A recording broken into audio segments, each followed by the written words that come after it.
नमस्कार दोस्तों, मैं स्टडी विथ राजन से राजन कुमार।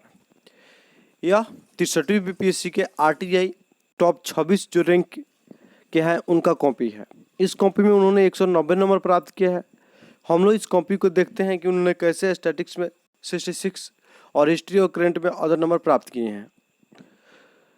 हमसे आप लोग जुड़िए और पहले बार मेरे चैनल को विजिट कर रहे हैं तो मेरा 64वीं मार्क्स 119 और 65वीं में 106 और आपको 66वीं में 122 है। आप लोग पीटी के लिए कंफर्म होकर हमसे जुड़िए। आप लोग को पीटी में हिस्ट्री,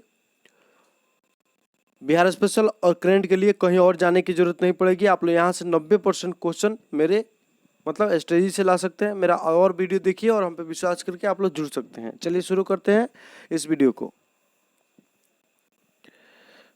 हाँ, एक और जरूरी सूचना देना है कि यह दोनों पीडीएफ आपको ज्योग्राफी ऑप्शनल पेपर 1 पेपर 2 को हम टेलीग्राम ग्रुप में डाल दिए हैं। आप लोग वहाँ पे ऐड कर हो जाइए और पीडीएफ को अपना देख के डाउनलोड कर लीजिए जो आपके काम आएगा। चलिए यहाँ पे देखते हैं, इनको स्टैटिक्स में 66 नंबर मिला है। तो देखिए आपको 66 नंबर, उसके बाद यहाँ पे आपको कटा गया है, नंबर नहीं मिले हैं। ठीक, यहाँ पे 6 नंबर मिले हैं, फिर 6 नंबर हो गया। फिर आते हैं हम, यहाँ पे 6 नंबर मिला है, यहाँ पर उनको 6 नंबर मिला है, फिर 6 नंबर मिले हैं, फिर 6 मतलब 36 इसमें मिल गए हैं उनको। एक क्वेश्चन में उनको 30 नंबर मिला और दूसरे क्वेश्चन में 36 आंसर मैच कर गए हैं। ठीक, चलिए अब हम देखते हैं हिस्ट्री में 1 नंबर क्वेश्चन क्या कहता है, जिसको इन्होंने लिखा है 1 नंबर क्वेश्चन को। 1 नंबर क्वेश्चन कहता है गांधी जी के सामाजिक और सांस्कृतिक विचारों की महानता का वर्णन कीजिए। गांधी जी के सामाजिक और सांस्कृतिक विचारों की महानता का वर्णन कीजिए। तो वही क्वेश्चन को आपको आंसर यहाँ पे लिखे हैं, आप पढ़ लीजिए।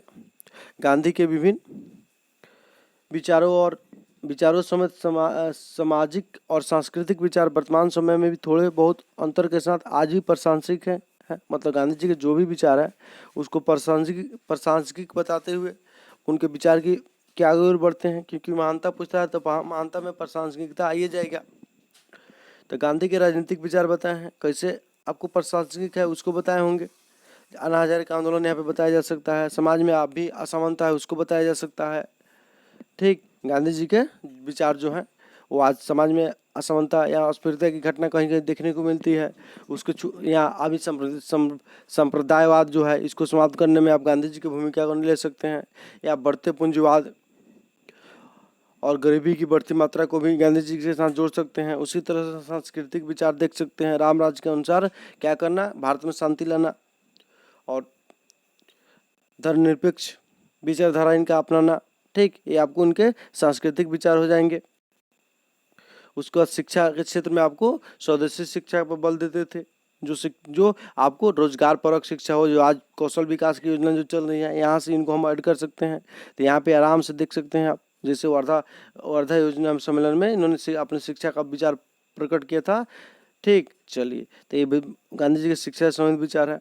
वर्ण व्यवस्था में देखिए, वर्ण व्यवस्था के समर्थक थे, लेकिन आपको वर्ण व्यवस्था में ये नहीं बोलते थे कि जन्म के आधार पर वर्ण व्यवस्था होना चाहिए। वर्ण व्यवस्था क्या होना चाहिए, व्यवसाय के आधार पर होना चाहिए। गांधी जी का कहना था कि वर्ण व्यवस्था जो है आपको में क्या होता है कि बच्चे जो होते हैं उनको कोई काम करने के लिए सिखाना नहीं पड़ता, कुशल करने की जरूरत नहीं पड़ती। वो अपने परिवार के साथ रह के ही कुशल होते हैं और वो अपने परिवार के साथ जो काम करते हैं उसमें आपको बहुत अच्छे ट्रेंड होते हैं, अतः उनको वो काम करते हैं तो उनमें सफलता की दर बढ़ जाती है। ऐसी बात गांधी जी के द्वारा वर्ण व्यवस्था के समर्थन के साथ बोला गया था और इन सातों विचार उनका देख सकते हैं। ठीक, इसके बाद हम आते हैं साध्य और साधन का विचार। देखिए ये सब महानता को दिखाता है, मतलब गांधी जी के जो भी विचार है उसको यहाँ पे बता दिया गया है। और इनको नंबर मिला है इसमें कितना, तो इसमें इनको 21 नंबर मिला है। हिस्ट्री में 21 नंबर मिलना बहुत अच्छी माना जाता है। आपको 20 नंबर एवरेज अच्छा मार्क्स माना जाता है, 20 के आसपास। फिर 4 नंबर इन्होंने क्वेश्चन क्या लिखा है कि बिहार में संथाल विद्रोह के कारणों या परिणामों का मूल्यांकन कीजिए। बस कुछ नहीं है, कारण बता देना है, परिणाम बता देना है और आपको मूल्यांकन कर देना है। तो संथाल विद्रोह को लिखने के पहले इन्होंने क्या लिखा है, इंट्रोडक्शन लिखा होगा कि आपको 1856 में ये हुआ था, कौन नेतृत्व किया था, ठीक, किस क्षेत्र में हुआ था, ये इंट्रोडक्शन में आ जाएगा। उसके बाद आपको संथाल विद्रोह के केंद्र के बारे में भारत का मैप बता के आपको बता दिए हैं। अब आगे आर्थिक कारण कौन कौन से आर्थिक कारण उसको दिखा दिए हैं। ठीक, यहाँ पे अपना स्क्रॉल करते जा रहे हैं, देख लीजिए। और पीडीएफ भी अपना डाउनलोड कर सकते हैं। सामाजिक धार्मिक कारण भी बता दिए हैं। फिर आगे हम बढ़ते हैं, तो राजनीतिक कारण भी है। ठीक, फिर आगे बढ़ते हैं, यहाँ पे अन्य कारण भी है।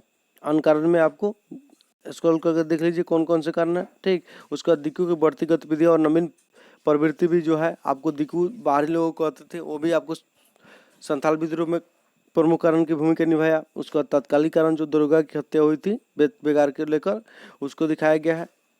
उसके बाद विद्रोही लोग बिटराए हैं, विद्रोह हुआ होगा संक्षेप में दिखा दिया गया है। और विद्रोह के परिणाम क्या क्या हो सकते हैं उसको दिखा दिया गया है। ठीक, तो इसको स्क्रॉल करते जा रहे हैं, आप धीरे धीरे स्किप करके पढ़ते जाइएगा। ठीक, चलिए, सब आप लोग इस क्वेश्चन को इजीली लिख सकते हैं जो आपको तैयारी कुछ दिन से कर रहे हैं। तो देखिए कितना अच्छा मार्क्स मिला। तो इस टाइप के क्वेश्चन लिखने से हम आपको 23-24 नंबर मिल सकता है अगर अच्छा से लिखते हैं तो। एक और क्वेश्चन हम एक और पेपर दिखाएंगे जो आपको यूट्यूब पे कहीं नहीं मिलेगा, कहीं नहीं मिलेगा, क्योंकि वो मतलब एक दीदी की कॉपी है। और उस कॉपी को हम दिखाएंगे जिसमें उन्होंने 186 नंबर प्राप्त किया है। ठीक, इसके साथ साथ उनका हमेशा पेपर 1 में अच्छे मार्क्स रहते हैं, तो उनका हम कॉपी दिखा के उनका आपको देखिएगा कैसे वो अपना आंसर राइटिंग करती है। अतः मेरे चैनल से जुड़िए, आप लोग को बहुत ज़्यादा फायदा होने वाला है। इसके साथ साथ और भी कापियाँ हम अपलोड करेंगे। 6 नंबर में देखते हैं क्या लिखा गया है 6 नंबर क्वेश्चन। तो 6 नंबर क्वेश्चन है, पटना कलम चित्रकला शैली की मुख्य विशेषता का परीक्षण कीजिए। तो मुख्य विशेषता बता देना है। ठीक, तो पटना कलम के विकास का इंस्ट्रक्शन दिए होंगे, किस क्षेत्र में फलित है, ये सब बताया गया होगा यहाँ पे। उसका धीरे धीरे करके आपको विशेषता बताया गया होगा जी। आप लोग लिखते हैं, देखिए स्क्रॉल कर दे रहे हैं, धीरे धीरे रुक के वीडियो आप लोग पढ़ सकते हैं। चलिए, तो यहाँ पे हो गया। नेक्स्ट खंड 2 में 20 नंबर इनको मिला है, ये भी अच्छा नंबर माना जाएगा, कोई खराब नंबर नहीं है। ठीक, उसके बाद खंड 2 में आते हैं। तो खंड 2 में आपको क्या है, करेंट होता है, 5 क्वेश्चन पूछे जाते हैं। 5 क्वेश्चन में आपको कितने 3 क्वेश्चन लिखने रहते हैं। तो क्वेश्चन क्या है, बिमस्टेक संगठन को स्पष्ट कीजिए। बिमस्टेक देशों के संगठन की हाल में हुए काठमांडू सम्मेलन के परिणामों पर प्रकाश डालिए। भारत के हित, आशय और अपेक्षा से संबंधित विषयों की विवेचना कीजिए। मतलब बिमस्टेक संगठन क्या है, ठीक, इसका सम्मेलन में परिणाम क्या निकले थे, काठमांडू सम्मेलन में कुछ समझौता हुआ होगा उसके बारे में पूछ रहा है। तो ये आप करंट लिखने का स्टाइल देख सकते हैं, अपना स्क्रॉल कर लिखते जाइए। क्यों लिखने का स्टाइल देखिए, क्योंकि ये करंट अब पूछे जाने की संभावना कम ही है। तो यहाँ पे क्या क्या लिखे हैं उसको देख लीजिए आप। देखिए इनको मिला, क्वेश्चन में 3 पार्ट है और 3 पार्ट में आपको 7, 7 और 6 20 नंबर मिल गए हैं कुल। बिमस्टेक संगठन को स्पष्ट कीजिए, एक पार्ट हो गया। उसके बाद ये दूसरा पार्ट क्या है, बिमस्टेक देशों के संगठन की हाल में हुए काठमांडू सम्मेलन के परिणामों का प्रकाश डालिए। दूसरा पार्ट हो गया, भारत के हित, आशय और अपेक्षा से संबंधित विषयों की विवेचना कीजिए। ये तीसरा पार्ट हो गया। अब तीनों पार्ट में इनको नंबर ठीक मिले हैं। चलिए आगे बढ़ते हैं हम। 9 नंबर क्वेश्चन इन्होंने लिखा है। तो 9 नंबर क्वेश्चन क्या कहता है, 2+2 अर्थात क्या है। भारत और ईरान के द्विपक्षीय संबंधों के संदर्भ में भारत और अमेरिका के बीच हुए 2+2 वार्ता को स्पष्ट कीजिए। तो जैसे 2+2 वार्ता उस समय पहली बार शुरू हुआ था, तो उसके बारे में बताया गया होगा। और सब चीज़ यहाँ पे देखिए स्क्रॉल कर देना है, आपको बताए होंगे।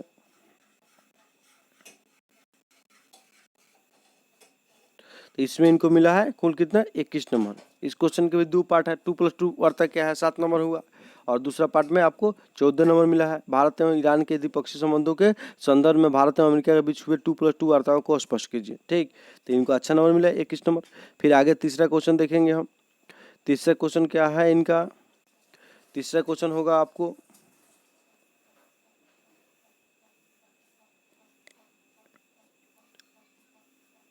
हाँ 7 नंबर क्वेश्चन लिखे हैं तीसरा में। तो 7 नंबर क्वेश्चन में क्या लिखे हैं, 7 नंबर क्वेश्चन में लिखे हैं बिमस्टेक, ये तो लिख लिए हैं, ये तो आपको बता दी कि बिमस्टेक संगठन को स्पष्ट कीजिए। चलिए 1 मिनट दोस्तों। हाँ, तो बिमस्टेक हो गया था। पहले वाला क्वेश्चन क्या था, पहले वाला क्वेश्चन 9 नंबर तो हो गया, बता दिए हम आपको। हाँ, एक कौन सा क्वेश्चन था, ये क्वेश्चन था 10 नंबर। 10 नंबर क्या लिखा हुआ है, 10 नंबर देखते हैं आपको। एनआरसी विवाद से आप क्या समझते हैं, इस विवाद से निहित राजनीतिक मंशाओं को स्पष्ट कीजिए। इस मुद्दे की अंतर्राष्ट्रीय प्रभावों की भी विवेचना कीजिए। तो एनआरसी जो क्वेश्चन है उस पर आपको इनको नंबर मिला है 20 नंबर। ठीक। और जो आपको बीमेस्टेक वाला क्वेश्चन जो है वहाँ पे हम देखते हैं, तो बीमेस्टेक वाला जो क्वेश्चन है 7 नंबर क्वेश्चन था, उसमें आपको इनको मिला है